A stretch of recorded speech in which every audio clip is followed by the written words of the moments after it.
Let's start with the webinar. Thank you and welcome everybody to be here. Today we want to talk about Estonia versus Portugal. This is not a fight, or maybe, but rather this is about understanding the systems of both countries and which are the benefits. And depending on your type of business, which is the best scenario for you to work with one of them or both of them at the same time. So let's begin with this. Uh, as you can see here, this is Thiago. Thiago Vieira. Thiago Vieira is a lawyer specialized in digital law, startups, and innovation, immigration laws. He's been working with digital nomads, foreigners who came here to Portugal to live and to work, etc. Myself, I am Miguel. I'm the CEO at Companio. Also, I'm an envoy for the residency program of Estonia. So if you have any doubt related to a rather Companio or the residency program, please don't hesitate to ask. So let's start unlocking opportunities. Portugal versus Estonia. What are the differences? So first, we need to understand what it means to be a freelancer in Portugal, what it means to have a company in Portugal, and what it means to have a company in Estonia. So we have created and gathered all this information here. So it's really easy for you to understand and get a glance of it. And we are going to review each of the different chapters. So let's start with registration, Thiago. What do I need to register myself as a freelancer or register a company in Portugal? Okay, so to start, to register yourself as a freelancer in Portugal, you don't need to pay nothing in terms of fees, fees to the government. It's different from if you are planning to incorporate a company, because if you are planning to incorporate a company, then there are some fees that you need to pay to the government to get this accomplished. The difference is that to be a freelancer in Portugal, you can do it alone. You can just walk in any tax office, or if you have a password to your tax office portal, you can do it by yourself if you have the knowledge to do it, or if you want to risk yourself following some guides that you can get in the internet, like in YouTube or something like this. Or, of course, you can always ask for a legal support. In this case, usually accountants can also help you with the freelancer registration, differently than if you are planning to incorporate a company. Because if you are planning to incorporate a company using the online system that we have in Portugal, you need to hire a lawyer or a notary, a public notary in Portugal. So there are some differences in terms of fees that has to be paid. If you are planning to incorporate your company online with legal assistance through a lawyer, you can pay a reduced fee, which is 220. But of course, you need to pay also the legal fees to the attorney, to the lawyer. Usually in Portugal, the lawyers charge 500, 700 euros to open the company, to follow you and guide you through this process. And if you are planning to hire some accountants to help you to open a freelancer activity, which we call in Portugal green receipts, or in Portuguese, recibos verdes. So if you are planning to do this, there are some accountants that charge 200, 300 euros to do it for you. Some will do it for free if you sign an agreement with them for a long term, like a monthly fee or something like this. It's also possible. So there are a lot of possibilities in this sense. If you are planning to open a company without a lawyer, is also possible in Portugal. You can go by yourself in any, what we call balcão da Conservatória dos Registros Comerciais. It's the commercial registry office in Portugal. So you can just walk in and say, I want to open a company, and you will pay a higher fee, which is 360. And it depends on the region that you are applying for this. If it's not in the biggest regions, like in the metropolitan areas like Porto or Lisbon, you will probably find some difficulties because not all the public employees in Portugal speaks English, so it can be hard to communicate. So that's why if you don't speak English and you are planning to open your company, incorporate your company in Portugal in a place that's not in the metropolitan area, then you probably better hire some lawyer to help you with this. But it's also it's always important to highlight that it's possible to do it by yourself if you want. So you are not obliged to hire anyone to do it. You can just do it alone. Awesome. Thank you very much, Thiago.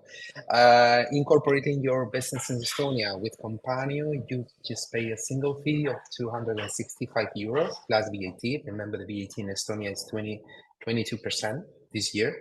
But also, you need your e-residency card for that to be able to sign everything online.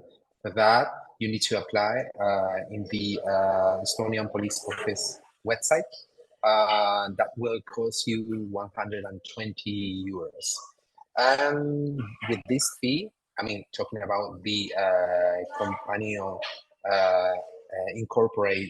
company incorporation fee, this fee includes everything you need to open that company, including the legal address and personal contact. So remember, with Companio, 265 plus VAT.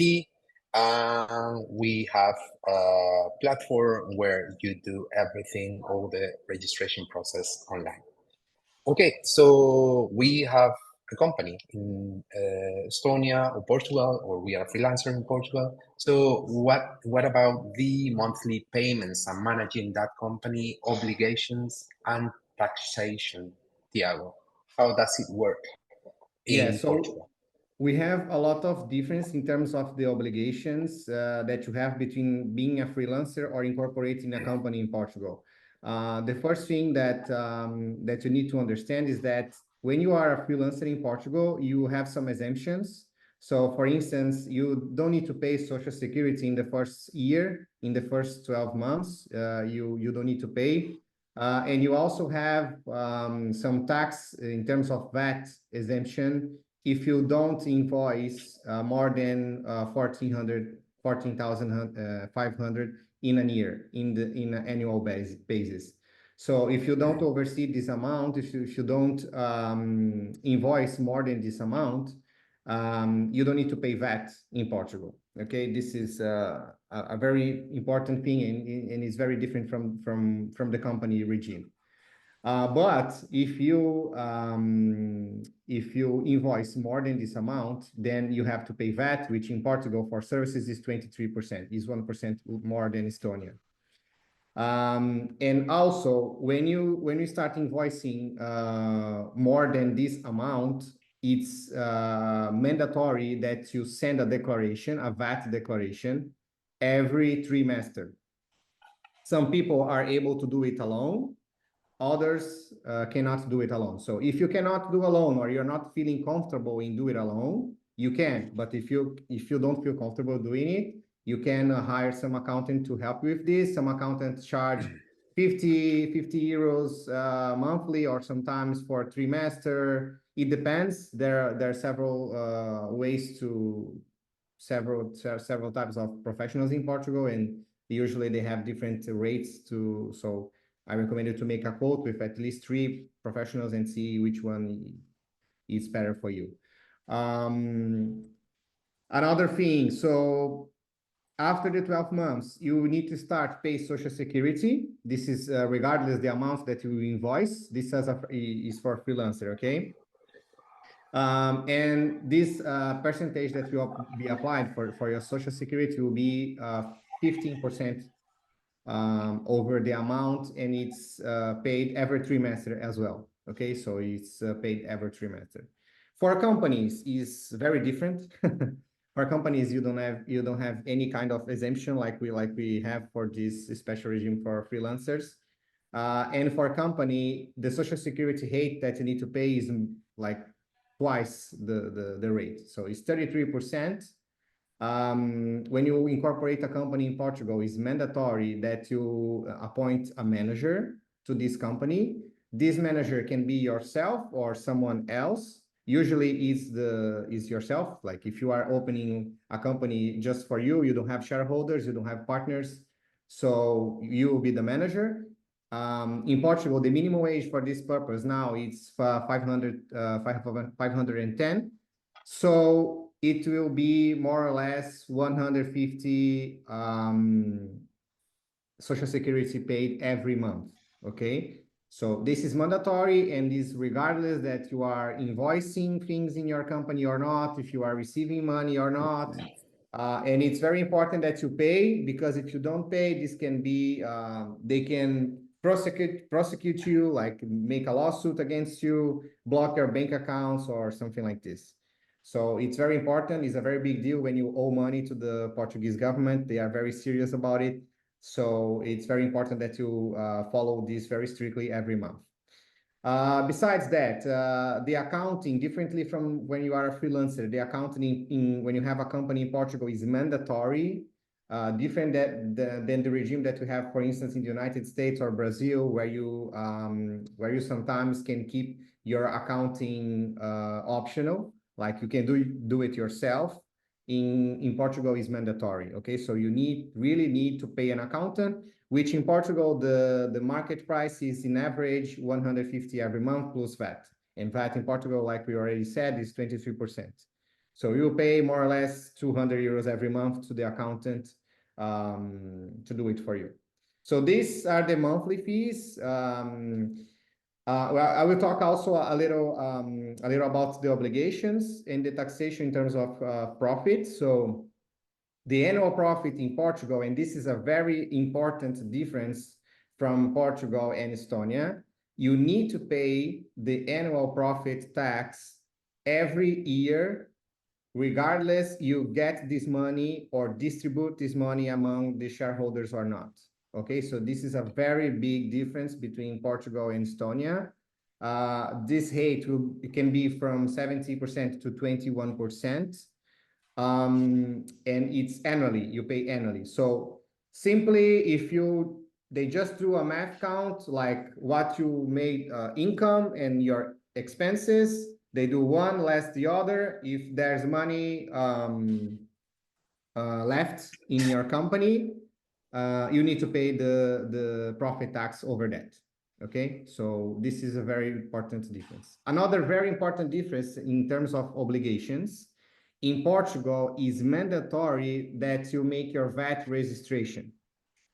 This is another thing that you are not obliged to do in Estonia. In Estonia, your company is not obliged to the VAT regime. You can keep it with out this VAT system. And in Portugal, you cannot keep it off the system. You need to, actually, by the fact that you are opening a company, you need to you need to be inside it. So it's mandatory. Okay. Another thing that's important in Portugal, it's mandatory to have a fiscal address. This is like almost every country. In Estonia, you also need to get a fiscal address. The difference that in Portugal, you need to pay for it.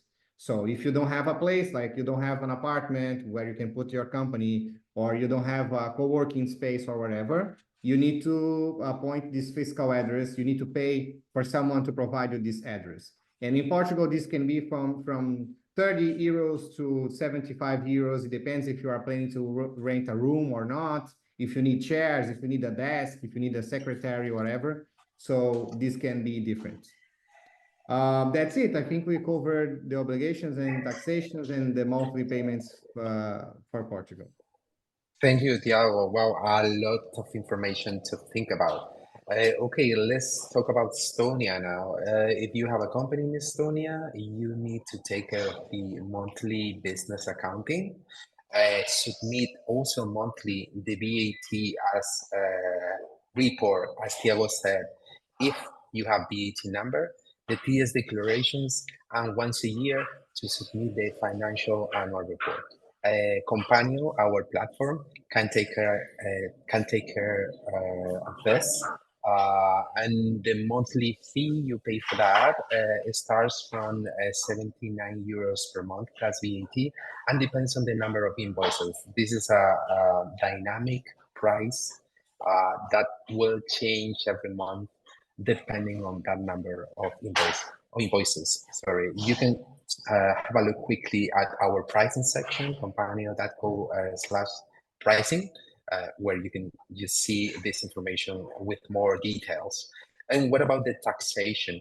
In Estonia, you will only pay taxes when you distribute dividends, only at that moment. If you don't distribute dividends, you won't pay taxes at all. And your company will pay 20% gross to the Estonian tax office at that very moment. And that's it. That's all you need to manage when you have a company in Estonia, monthly and yearly. So let's talk about the advantages now, Thiago. What are the advantages of being a freelancer or having a company in Portugal? Yeah, so I actually before I already talked about a little about the advantages. I was anticipating myself, but let's talk about it again. So just to remind, when you are a freelancer, you don't need to keep an organizing accountant in Portugal. This is an advantage because you don't need to actually have an accounting firm. You don't need to make the recording of the expenses or these kind of things. So this is optional when you are a freelancer. Another thing that is different than when you have a freelancer or a company in Portugal is that when you are a freelancer, the deductibility of expenses, they are more limited. So sometimes you can only get a half of the deductibility. In both cases, when you are a freelancer or a company in Portugal, the deductible expenses, they need to be limited to the business, need to be related with the business. So for instance, if you are a service provider and you buy clothes in your company, these kind of expenses, the account won't accept to put this in the company accountability.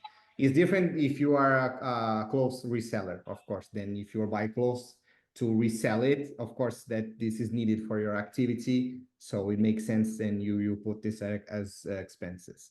One of the big, I think it's one of the biggest advantages of incorporating a company in Portugal. Actually, we have two.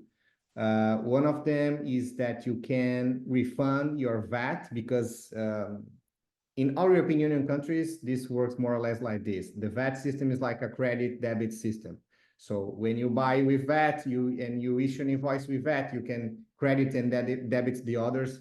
In the final, you have some report. I have 1,000 VAT remaining that I can use it in another invoices or something like this. In Portugal, when you have VAT, a positive balance of VAT of more than 3,000 euros, you can withdraw this money to the corporate bank account. So you can get this money back from the government. This is one of the advantages in Portugal, and people are doing this a lot for buying cars, especially electrical vehicles in Portugal. For instance, if you buy a Tesla in Portugal, you pay 42,000 euros. 7,000 is VAT, and this VAT, if you want, you can just withdraw to the corporate bank account of the company. So this is one of the advantages that I consider that is important to highlight for the Portuguese company. And the other thing that is important to highlight is that every year we have a lot of options in terms of funds, European Union funds. For just to tell a very good example about it, we had startup voucher happening in December, where people with a business plan, they could submit if they have a Portuguese incorporated company, and they can apply for a voucher of 30,000 euros.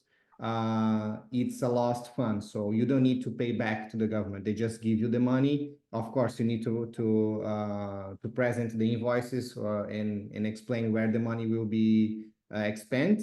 But it's a very good thing. So every year you have a lot of options in terms of funds for European Union funds in Portugal. So this is one of the advantages. And you can only apply for these funds if you have a company incorporated in Portugal. So this is a very, very good thing that we need to highlight. And it's one of the things that I consider an advantage of incorporating a Portugal company.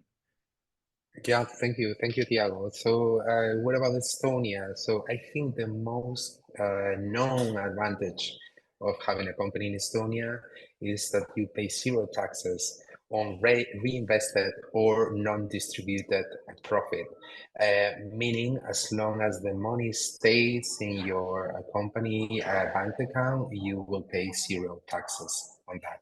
And as I said before, if you distribute dividend, only at that very moment, your company will pay 20% gross on that amount.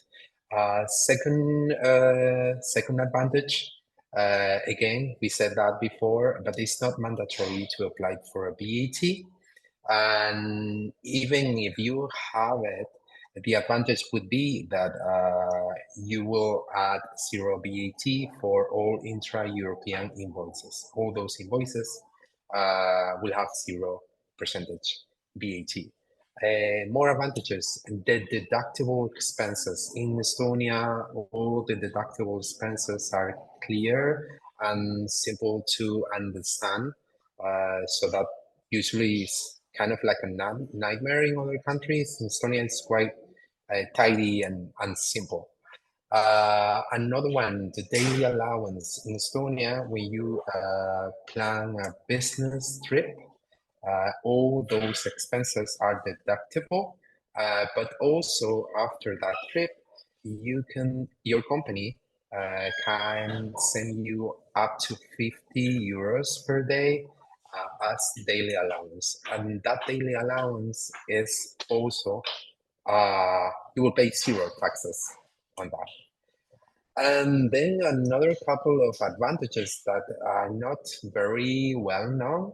The first, I would say, is the e-residence ecosystem. I'm gladly part of that ecosystem. We are more than 100,000 e-residents in the world right now. It's a very active community, and there you can find help and support. Workshops, meetups, etc. I think that's that can be really helpful depending on the stage of your business. The second one is the Estonian support associations.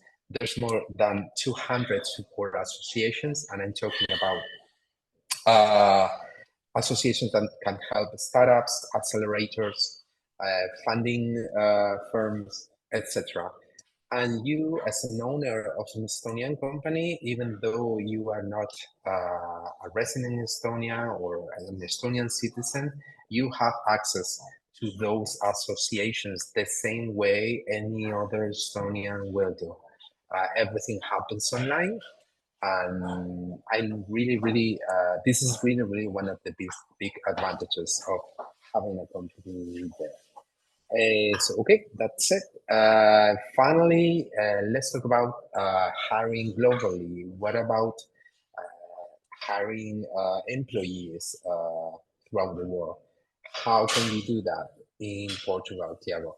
Yeah, so this is a very important topic as well. In Portugal, if you are a freelancer, you cannot have employees. You can only have service providers.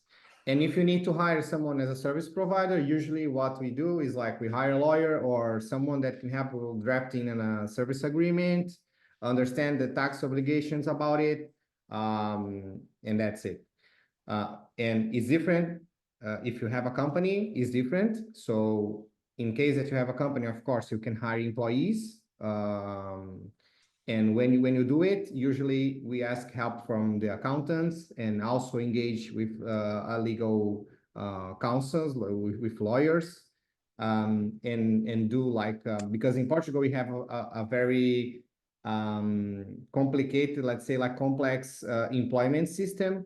You need to say if the employment will be fixed or in a fixed term or without a term. If you hire someone without a term, it's very hard to fire him in the future. So it's a little, it's very similar with the French system, a little similar with the Brazilian system as well. So we always recommend you to hire a lawyer to help you with this kind of contracts, even if it's a work agreement, like if you are hiring an employee, or if it's just a service provider, just to analyze the tax implications, the legal implications, and avoid any kind of risk that you can have in the future.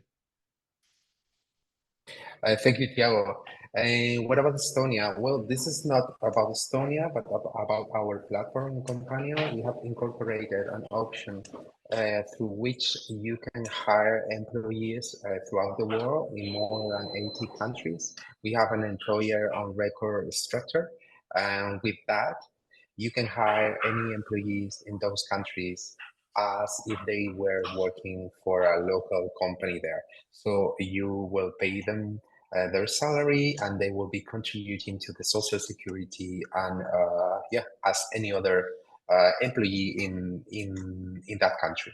Okay, so I guess this I hope this information is useful for you and will help you understand all the details and differences. But now it's time for you to uh, think about your business, your real life scenario. Like, is this for you? What is the best option for you, for your business? So we will talk about two different scenarios for which we think having a company in Estonia can be great. So let's talk about the first scenario, Thiago. Being a foreigner resident in Portugal. What are the advantages of how can we, that foreigner living in Portugal, how that person can take advantage of having a company in Estonia? Well, this can be like a very good scenario. Is one of the best. Is one of one of that I like the most, because if you are a digital nomad and you are planning to be a digital nomad in Portugal, you can apply. For instance, you can open a company in Estonia and apply for digital nomad visa to live in Portugal without becoming actually a tax resident in Portugal. If you are planning to live, for instance, less than 183 days or something like this. It's one of the best scenarios, because in this scenario, it's possible for you to benefit from the double taxation treaty that there is between Portugal and Estonia. And if you do so, if you open a company in Portugal, in Estonia, and you are living in Portugal, for instance, you can benefit from this double taxation treaty that there is between Estonia and Portugal. What it says in this double taxation agreement? So it says that basically you don't need to pay any profits taxes in Portugal, because they are only eligible in Estonia. Okay, so this is what is said in the Article 7 of the treaty. We can send the link, right, Miguel? We can send the link of the treaty for those that want to read. It's in Portuguese. Yeah, sure. You need to translate it to English, but it's not so complicated to translate. It's very easy, actually. And the Article 7 of this treaty says that the profits of an enterprise of a contracting state, in this case Estonia, may only be taxed in that state, unless, and this is very important now because we will start to talk about some concept that's called permanent establishment. Okay, it's very important that you understand that your company, it has to be location independent.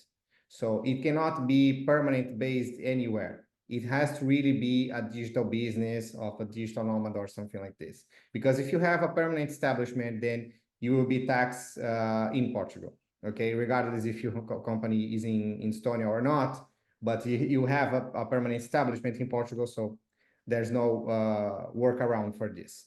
In terms of dividends, this is a little more complex because the law says, and this is important, right, Miguel? Because sometimes people, they have difficulties in understanding the difference between profit and dividends. They are different, especially because in the treaties they are divided. So we have a section, we have an article for profit, and you have another section for dividends. Okay, so we have those two mechanisms that is important to understand. And in case of dividends, it's more complex because if you get dividends in Estonia, if you make the profits division in Estonia as dividends, and you bring this money to Portugal, the treaty says that you need to pay 10% more in Portugal. So in the end, we will be paying 30%, 20 in Estonia, more 10% in Portugal. So this is important to understand. So it's not a good deal to handle this as dividends, but do as profit. Okay, so this is another important thing. Because in Estonia, you don't pay taxes when you have non-distributed profit. Okay, so in this case, it's a very good thing that you can use legal mechanisms to benefit from very low taxes, in most cases, zero taxes. Okay. The only thing that you should be aware is that in Portugal, when you sell a company, you can be taxed in terms of capital gains. It's 28%, so it's a little heavy. If you sell this company in the future and you make money with the selling, which the basic word here is capital gain. So you are gaining capital. In this case, you have to pay 28%. Of course, every case is a case. We need to analyze every situation, but especially if you are providing services and you don't have Portuguese clients, and you, for instance, you don't have a permanent establishment in Portugal, then this scenario is perfect for you. Another thing that I need to explain is that what is considered by law, by this treaty, as a permanent establishment. So the expression permanent establishment includes in particular a place of management. And this one is very tricky because a place of management is considered the location where the main business decisions are made. So if you keep your business decisions made in Estonia, with your e-residence card, you have proof that you do this, that you sign the papers in terms of management of your company using your e-resident card, then you should be fine in this term. So you don't have a permanent establishment. But you also cannot have a branch in Portugal in this case. You cannot have an office. So you need to work from your home, from the street, from co-working, whatever. You cannot even have a factory, a workshop, or anything like this. So if you have one of these, if you have an office, look, I have a room, I rented a room, for instance. So if this interpret that you are having an office in Portugal, then you probably have a permanent establishment. And in this case, the Portuguese government can also tax you regardless if you didn't pay taxes in Estonia or not. Okay, so this is really important that you need to understand. About the company work, you want to talk about, Miguel? Yeah, thank you, Thiago. Just to add a comment about the permanent establishment. Also, we at Companio, we don't support businesses who have any establishment in that specific country, because that will automatically trigger this relation between your company and that specific country. It's just as Thiago said. And if you have a company in Estonia, but you need to pay yourself a salary in Portugal, you can also, or you could use our platform, specifically Company Work, to hire and pay yourself a salary, and that way you will be contributing to social security and retirement benefits in Portugal as any other employee here. Okay, I think it's clear. Let's talk about another scenario, different one. The second one is Portuguese with international clients. So, what are the advantages for one person like this on having a company in Estonia while living in Portugal? I would say one of the main advantages is like the paperless processes for managing your business. In Estonia, 99% of all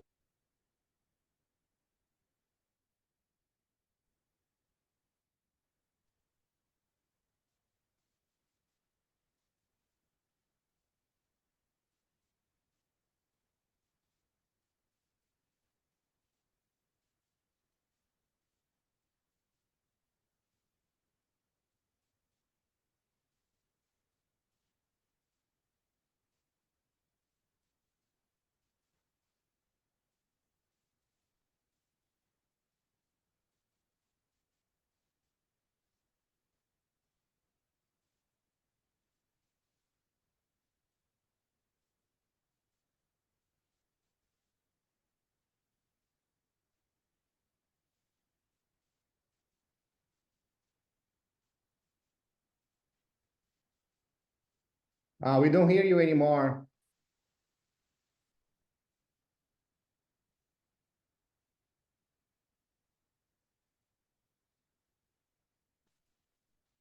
Sorry, can you hear me? Yeah, now I hear you. I think you need to repeat some parts because Okay, yeah. Thank you, Thiago. Thank you for telling me. It was something with the headphones. So, okay, scenario number two, a Portuguese who is working with international clients. The main advantages of having a company in Estonia is, for me, it would be like a paperless administration. Everything happens and everything is done online.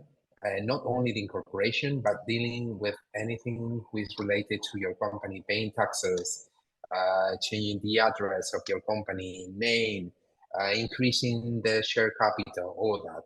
Estonia is a bureaucracy-less administration. 99% of all the processes happens online or can be done online in Estonia. Second one is a huge opportunity if you are planning to expand your business to different countries because you will have one single structure for, and regardless the country you want to expand to. Then international hiring. International hiring can be very complex, especially for a small company. It's something that not many companies can afford to hire employees. I don't know, in Mexico, Brazil, France. Okay, and with our platform, that can be done in a really easy way. You can just hire those people there and pay them monthly. The simple tax framework. We have explained several times now about how do you pay taxes and when in Estonia. The important thing here is the when. And this is really convenient, especially for business who are just starting. The first years, probably you don't have any profit at all. So that means you won't pay any taxes at all. But then you need to consider a couple of things here. First of all, company only support location independent business. Your service needs to be online, an online service, any kind of online service. The only exception here would be dropshipping and Amazon APA business. We also support this kind of this activity, right? And of course, I always recommend to consult with a local tax advisor so you can ask all your doubts about your business, your activity, and how can you comply with all local laws and all the Estonia, both Estonians, Europeans, and local laws. So, okay, those are the two scenarios. Thiago, would you like to comment something on this scenario, Portuguese with international no. clients? I would like to add something, but I will leave to answer a question that I already saw in the Q&A. So I will I will leave to add this when I answer the questions. Okay. Okay, so let's start with the Q&A. And here you can see how can you book a consulting session with Thiago if you need that. And on my side, I will recommend you to download the free PDF guide here on companio.co/PDF/guide, where we explain in a really simple way how you need to manage a company in Estonia with Companio. So let's start with the Q&A, with the questions and answers. The first one is from Jose. I am starting as coach. I'm a main market clients. I plan to be in USA. Makes sense for me to create a company in Estonia or Portugal? Should I better create an LLC in the US? And he's saying I'm a European resident. So what do you think, Thiago? Probably you have more experience with LLC companies. Yeah, so in this case, that's what I would like to add from your previous slide. When you have clients that they are outside European Union country, Estonia is a very good place to incorporate a company. And why is that? Because you are not obliged to the tax regime. So you don't need to pay VAT when you are invoicing to those people that you have in the United States. And this is regardless if they are a natural person or a company. Because when you are subject to the tax system, to the VAT system in Portugal, you are only only VAT exempt if you invoice, if you make invoices to legal persons, to companies outside the European Union. So it's a very, very good scenario. You are one of the best fit of the scenario number one, actually, or number two as well, because you are a European. So if you have clients outside the European Union, in your case, in the US, you are able to benefit from the non-mandatory of VAT regime in Estonia, and the several other things that we already talked about, that you don't need to pay corporate tax, if you reinvest the money in the company, all the things that you already saw. So basically, for you, the best would be create a company in Estonia. In this case, for you, because your clients are in the US, right? Thank you, Thiago. An anonymous attendee asked, are company taxes in Madeira 5% instead of 17 to 21%, which applies to the mainland? Is that correct? Exactly. We didn't talk about Madeira, but it's a very good question. I'm very glad that someone did, because we only talk about all the rules that we talk about now. It applies for all the country, but in terms of the rates, it applies mostly for the mainland. So in the islands like Madeira, we have a different tax system. You can benefit from this tax system, but there are some things that you need to consider. So for instance, if you are planning to benefit from this corporate tax of 5% of profit distribution in Madeira, you need to incorporate a business there, which means that you need to find an accountant there. You need to get a co-working space or fiscal address there. It has to be in Madeira, of course. And one of the other requirements that is very important to understand is that the social capital of your company has to be 50,000 euros. So there are some requirements that you need to fulfill in order to benefit from this regime. They change this every year, okay? Some time ago, this amount was not a requirement. One other time they changed it for 15,000, and now currently is 50,000, okay? So it's important to understand these requirements, but yes, it's important also for you, all you understand that there is a different tax regime in Madeira and also in Azores. Even the VAT is different there. They don't have the same VAT that we have in the mainland, which is 23%. It's another tax rate. So the best is always talk with also an accountant that is based in Madeira, because they have, of course, the expertise in the tax law for that place. Awesome, awesome. Vina is asking, I was curious to know how can an Estonian company can comply with CFC rules here in Portugal, Thiago? In Portugal, well, so basically, it's hard to answer these questions because this controlled foreign company, it depends. It will conflict with what we told about the managed place. So if you are managing your company in Portugal, for instance, then you probably will have to comply with the CFC rules. Okay, so but for instance, the CFC rules won't be applying if you are a resident in another EU country or inside the economic area of Euro, for instance. So basically, what we need to do is we need to understand if you are a tax resident in Portugal or any other member states, and check especially that requirement we are talking about in the treaty, which is the permanent establishment. So if you are managing your business through Portugal or not, and what are the risks involving this? So basically, that's the main thing that we need to analyze to answer this properly. Thank you, Thiago. Eric is asking, hi, I'm a freelancer with US clients generating income about 3,500 euros, but I don't have an European passport. I want to live and work in Portugal legally, and I want quickly to establish a legal company in Europe.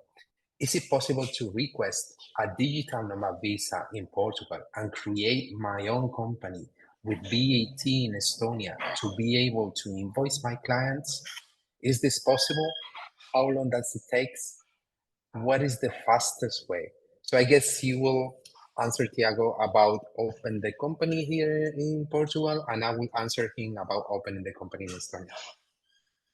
Yes, so you can open the company even in Portugal or in Estonia. If you are planning to open in Portugal, you cannot apply for the digital nomad visa because digital nomad are for people that works for other companies, so the company cannot be in Portugal. If you open your company in Portugal, you need to apply for a different type of visa. It's called D2. It's the visa for entrepreneurship. So you becoming an entrepreneur in Portugal. So it's a different thing. But in your case, if you are willing to open a company in Estonia, you can then hire yourself in your own company, and then you can apply for digital nomad visa. The fastest way of doing this is applying in your home country, because if you do it inside Portugal, it can take 2 years to be accomplished. So the fastest way would be to apply for the Portuguese visa in your country. The first thing that you need to do is incorporate your company in Estonia. Then Miguel can explain how long can it takes to incorporate a company in Estonia. But after you incorporate, then you can start arranging the visa process in your country, for instance. And you need to understand that the visas in Portugal, they have a deadline to answer of 60 working days. So when you have all the documents necessary to apply, when you have your company incorporated in Estonia, you apply for visa, and the government, they have 60 working days to decide about your visa process. So basically, these are the timeline for Portugal. So Miguel, if you want to tell about the Estonia timeline. Yeah, sure. Regarding opening a company in Estonia, the first thing you need to know is you need to apply for the e-residency. You should do that on the e-residency website. I will copy and paste the link here on the chat. And that will take approximately between 3 and 5 weeks to get the e-residency card. They will send you that card to the embassy, Estonian embassy here in Lisbon.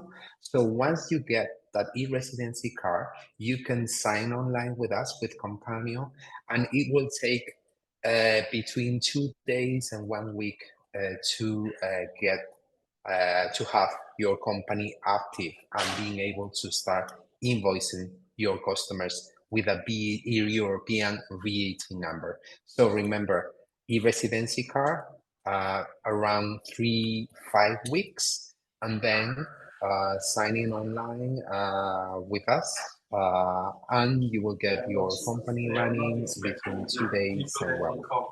Okay. Next one is Jose. Again, and what about the bank transfer for the US to pay my invoices? Would be difficult to get the payments in Estonia. So when you have a company in Estonia, one of the requirements activate that company is to open a corporate bank account. For that, we recommend solutions as Revolut Business, Wise, Paysera. We work with plenty of digital banks, also with some traditional banks in Estonia, LHB. We don't recommend those that much. But with those bank solutions, you won't have any issues doing transfers with your company or with your clients paying you the invoices. So I don't know if you want to comment something about this, Thiago. No, I would like only to highlight my personal experience. I mean, how I handle this in my company, because I'm also a client of Companio, and I also have an online digital business. Yeah, So, yeah, we totally forgot about that. But Thiago has also a company in Estonia, so he can share his experience. Yeah, so how I do this? Usually I have a lot of US clients, especially for my consultancy business that I have online. And what I do, I invoice them through the platform, through Companio. I use Stripe to receive the money. So I have a form. Stripe allows you to do it. You have a form where you can put the amount, and you can receive payments by credit card or debit card, for instance. And after that, I link this. I receive this Stripe payments in my Wise bank account, which is linked with Companio as well. And then we just make the link inside the platform between the invoice and the payment to keep the accounting organized. So this is how I do, and this is maybe a good way to start if you have doubts on doing. Awesome. Thank you, Thiago. Eric. Oh, no, sorry. I already went through that. The next one is David. David has another scenario. It's a different one from the one we were sharing. Can we summarize the best scenario in this case? I guess this is his case. First, he is a Spanish citizen, resident, wishing to move to Portugal. Second, he owns a global digital marketing agency, global and remote operations. And the third one, company profit, 50,000 euros, monthly salary, 3,000. Question, two questions. As a freelancer in Portugal, I would invoice as a contractor to my Estonian company every month. What taxes should I pay in Portugal for that? I guess he's asking about becoming a freelancer in Portugal, right? So how much would he pay for that, Thiago? Yes. So if you're planning to be a freelancer in Portugal, we have some things that we need to understand. We need to understand if you are planning to be a tax resident in Portugal or not. Because if you are a tax resident in Portugal, then what you need to do is you need to make your annual tax report in Portugal. You can benefit from the double taxation treaty between Portugal and Estonia in this case. So you can receive your salary from Estonia. If it's a salary, so this is very important because the classification that we will put on this will impact on how you need to declare. So if you put this as a salary, then you need to declare it as a salary in Portugal. In Portugal, you have a progressive table for IRS. So we need to see the amount that you are planning to get in the year. So for instance, if you are getting 3,000, you need to multiply this by 12. So this is 36,000 euros, okay? You need to check. I don't have the table now, but you can reach with me later and I can help with this. But we need to check the table, the progressive table in terms of IRS, which is the income, okay? The income, the personal income, to see how much you will pay. If you pay yourself as profit, so if you make this as a profit in Estonia, not dividends, okay? We are talking about profit. So if you put this as profit, then you don't need to pay nothing in Portugal, because like we already told this before. The double taxation treaty between Portugal and Estonia says that when you have profit in a company outside Portugal, in this case in Estonia, you don't need to pay profit in Portugal, only if you have a permanent establishment in Portugal. So this is another thing that is important to highlight. You cannot make the decisions of this company from Portugal. You need to keep it online. You cannot have an office in Portugal. You need to take care of a lot of things to avoid becoming or creating, even if without an intention. You need to avoid this because otherwise you'll be taxed in Portugal. So this is a very important thing. Okay, thank you, Thiago. I would like to mention that like invoicing his own company in Estonia would be the best option from our side because we, as we Companio, we don't allow assigning himself a salary just like that. The three options to get money from your company are like the first one is paying yourself, sorry, assigning dividends, um, invoicing as a freelancer, or hiring yourself as an employee? Okay, so let's go with the next question.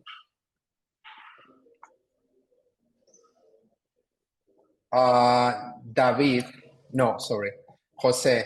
If I open a company in Estonia and I'm paying myself a salary, but this salary depends on how my invoicing is going, would that be considered a dividend? And then in my country, I have to pay also income tax. Okay, Jose, first thing is like we company, we don't support that. To get money from your company, you need to invoice as a contractor to your company or distribute dividends or hire yourself as an employee through the Companio work platform. Those are the only 100% legal options that you got. And then in my country, I have to pay also income tax. Yeah, as I said, we won't allow that option of paying yourself a salary monthly unless you do one of these three things. And David, he's saying he forgot to mention the company is incorporated in Estonia. So yeah, all good, David. As Thiago and I said, the best option is invoicing your company as a contractor, and then following the suggestions of Thiago regarding being a freelancer in Portugal. So those are all the questions. Sorry, Jose is asking if I hire myself, how it works. And thank you, Thiago, Miguel. Thank you, Jose, and everybody for being here. For that, please check on our website. There's a section that says Companio Work, international hiring internationally, and there you can just get more information about how to hire yourself. Finally, Eric, last question. When applying to the Portugal Digital Nomad Visa, do I need first to have established a company, or is it possible I just present the job freelance contracts? Yes, in this case, you don't need to establish a company, okay? We are just linking the possibility of establishing a company in Estonia because in terms of taxes, this will be probably more beneficial for you. But to apply to the Portuguese digital nomad visa, you don't need to establish a company, okay? This is not a requirement. So you can just show the invoices, you can show the contracts, the agreements, you can show your bank statements showing even if it's your personal bank statement, you don't have a company, you just show that you receive the money every month. They have other requirements, like you need to also prove that you are tax resident somewhere, because Portugal doesn't want you to be tax evasion, like a tax evasioner. You need to pay taxes somewhere. So one of the requirements for the digital nomad visa in Portugal is to prove that you have a tax resident and you are declaring taxes somewhere. That's it. Yeah, just in time, incredible. Just 1 hour right now. Thank you very much, Thiago. Thank you, everybody, for being here. And probably we will load this webinar to our YouTube channel in the probably next week. So thank you very much. And if you need help, we are here to help. Thiago, Calendly consulting session, Companio, you got the chat there from 10 to 16 working days for people who are not robots can answer all your questions there. Thank you very much. Have a great day. Thank you. Thank you. Bye.